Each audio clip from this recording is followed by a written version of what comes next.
ರಾಜ್ಯದಲ್ಲಿ ಸುಮಾರು 10 ಲಕ್ಷ ತಿಗಳ ಸಮುದಾಯವಿದ್ದು ರಾಜ್ಯ ಸರ್ಕಾರ ನಡೆಸುತ್ತಿರುವ ಸಾಮಾಜಿಕ ಮತ್ತು ಶೈಕ್ಷಣಿಕ ಸಮೀಕ್ಷೆಯಲ್ಲಿ ಹಿಂದೂ ಧರ್ಮ, ಜಾತಿ, ತಿಗಳ ಹಾಗೂ ಉಪಜಾತಿಯನ್ನ ಅಗ್ನಿವಂಶ ಕ್ಷತ್ರಿಯ ಎಂದು ಬರೆಸಬೇಕು ಎಂದು ಮಾಜಿ ಹಿಂದುಳಿದ ಆಯೋಗದ ಸದಸ್ಯ ಯೋಗಾನಂದ ಕುಮಾರ್ ಪತ್ರಿಕಾಗೋಷ್ಠಿಯಲ್ಲಿ ತಿಳಿಸಿದರು. ಪಟ್ಟಣದ ಅಗ್ನಿವಂಶ ಕ್ಷತ್ರಿಯ ಕ್ಷೇಮಾಭಿವೃದ್ಧಿ ಸಂಘದ ಕಟ್ಟಡದಲ್ಲಿ ಜಾತಿ ಸಮೀಕ್ಷೆಯ ಕರಪತ್ರ ಬಿಡುಗಡೆ ಮಾಡಿ ಮಾತನಾಡಿದರು.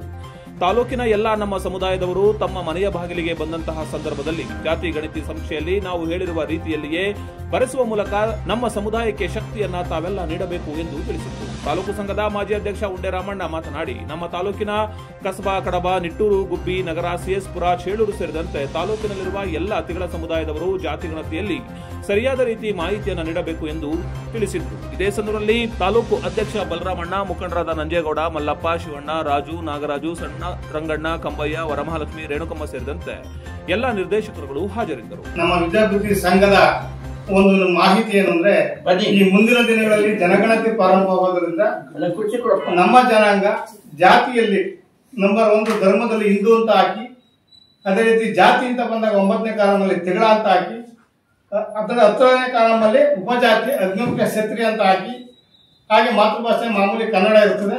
ಇನ್ನು ಉದ್ಯೋಗ ಬಂದು ನೀವು ಸಾಗುವಳಿ ಮಾಡೋದಾದ್ರೆ ರೈತರು ಅಂತ ಹಾಕಿ, ಅಥವಾ ಏನಿದೆ ನಿಮ್ಮ ಸ್ವಾವಲಂಬಿ ವ್ಯಾಪಾರ ಅಥವಾ ವ್ಯಾಪಾರ ಅಂತ ಹಾಕಿ, ಇಷ್ಟೊಂದು ಹಾಕ್ಬೇಕು ಅಂತ ಹೇಳಿ ನಮ್ಮ ತಾಲೂಕಿನ ಜನತೆ, ನಮ್ಮ ಜನಾಂಗದ ಎಲ್ಲಾ ಅಣ್ಣ ತಮ್ಮಂದಿರುಗಳು ಹಾಗೂ ಯಜಮಾನರು, ಆಳ್ಕಾರಾಗಿರ್ಬೋದು ಎಲ್ಲಾ ಬಾಂಧವರು ಕೂಡ ಈ ವಿದ್ಯಾಭಿವೃದ್ಧಿ ಸಂಘದಿಂದ ನಿಮ್ಗೆ ಒಂದು ಪತ್ರಿಕಾಗೋಷ್ಠಿಯನ್ನು ಮಾಡಿ ಮನವಿ ಮಾಡ್ಕೊಳ್ತಾ ಇದ್ವಿ. ಒಂದು ಏನು ಇವತ್ತಿನ ಒಂದು ನಿಗಮ ಮಂಡಳಿ ಮತ್ತೊಂದರಲ್ಲಿ ಸೇರಿಸಬೇಕು ಅಂತಕ್ಕಂಥದ್ದು, ಮತ್ತು ನಮ್ಮ ಜಾತಿ ಏನಿದೆ ಅವತ್ತು ಅಗ್ನಿವಂಶ ಕ್ಷತ್ರಿಯ ಅಭಿವೃದ್ಧಿ ನಿಗಮ ಆಯ್ತು, ಇದುವರೆಗೂ ಸರ್ಕಾರ ಅದ್ರ ಬಗ್ಗೆ ಗಮನ ಇಲ್ಲ. ರಾಜಕೀಯ ಹಿತಾಸಕ್ತಿಗೋಸ್ಕರ ಅವತ್ತಿನ ವೋಟ್ ಹಾಕ್ಸೋಕ್ಕೋಸ್ಕರ ಏನ್ ಮಾಡ್ತಾರೆ, ಒಂದು ನಿಗಮ ಮಂಡಳಿ ಮಾಡ್ತಾರೆ. ಇದುವರೆಗಾಗಿ ಅದಕ್ಕೆ ಒಂದು ಸ್ಥಾಯಿತ್ವತೆ ಕೊಟ್ಟಿಲ್ಲ. ಒಂದು ಬಾಡಿನ ಕ್ರಿಯೇಟ್ ಮಾಡಿರ್ಬೋದು, ಅದಕ್ಕೆ ಅಫಿಷಿಯಲ್ ಕೊಡೋದಾಗಿರ್ಬೋದು, ಏನದು ಕಾರ್ಯಾಗಾರ ಆಗ್ಬೇಕಾಗಿದೆ, ಅದಕ್ಕೆ ಸಂಬಂಧಪಟ್ಟಂಗೆ ಒಂದು ಅಧಿಕಾರಿಗಳು ನೇಮಕ ಇದುವರೆಗೂ ಮಾಡಿಲ್ಲ.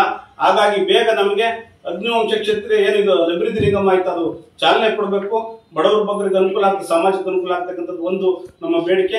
ಇದ್ರ ಜೊತೆಯಲ್ಲಿ ನಮ್ಮ ತಾಲೂಕಿನಲ್ಲಿ, ಜಿಲ್ಲೆಯಲ್ಲಿ ಆಗಿರ್ಬೋದು, ನಮ್ಮ ತಾಲೂಕಿನಲ್ಲಿ ಯಾರು ಪಕ್ಷಕ್ಕಾಗಿ ದುಡಿದಿರ್ತಕ್ಕಂಥವ್ರನ್ನ ಗುರುತಿಸಿ ಅವ್ರಿಗೆ ಸ್ಥಾನಮಾನ ಕೊಡಬೇಕು. ನಾವು ಅವ್ರಿರ್ತಕ್ಕಂಥದ್ದಲ್ಲ, ಯಾರನ್ನಾರ ಕೊಡಿ, ನಮ್ಮ ತಾಲೂಕಿನಾಗಿರ್ಬೋದು, ನಮ್ಮ ಜಿಲ್ಲೆಯಲ್ಲಿ ಆಗಿರ್ಬೋದು, ಅವ್ರಿಗೆ ಸ್ಥಾನಮಾನ ಕೊಡಿರ್ತಕ್ಕಂಥದ್ದು ಎಲ್ಲ ನಮ್ಮ ಕಾಂಗ್ರೆಸ್ಸಿನ ಏನು ಮುಖಂಡರಿದೆ ಎಲ್ಲರಿಗೂ ಸಹ ನಾವು ಒಪ್ಪೋರ್ನಾಗಿ ಒತ್ತಾಯ ಮಾಡ್ತೇವೆ. ಚಾಲುಕ್ಯ ನ್ಯೂಸ್, ಜನರಿಗೋಸ್ಕರ.